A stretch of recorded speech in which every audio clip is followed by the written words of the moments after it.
Tragedy has struck at Oklahoma State University. A driver plowed into a crowd of people watching the school's homecoming parade earlier today. As Brian Webb reports, 4 people were killed, including a toddler, and nearly 3 dozen were hurt. Victims were treated in the middle of Main Street after a car plowed into a parked police motorcycle, then crashed into a crowd of spectators at a high rate of speed a few blocks from campus.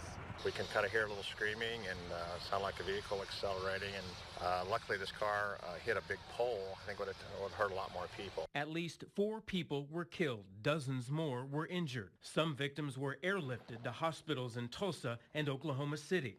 The Oklahoma State Homecoming Parade is probably one of the most wholesome, happy events in the country.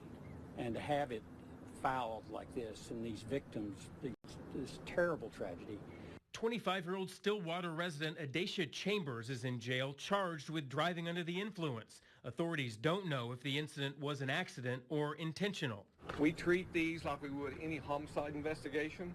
It will probably take several days to get additional information. The homecoming game was played as scheduled just a few hours after the incident, with stadium flags flying at half-staff and a moment of silence in honor of the victims. Brian Webb for CBS News. This isn't the first tragedy to strike Oklahoma State. In 2001, 10 men's basketball players were killed in a plane crash coming home from a game.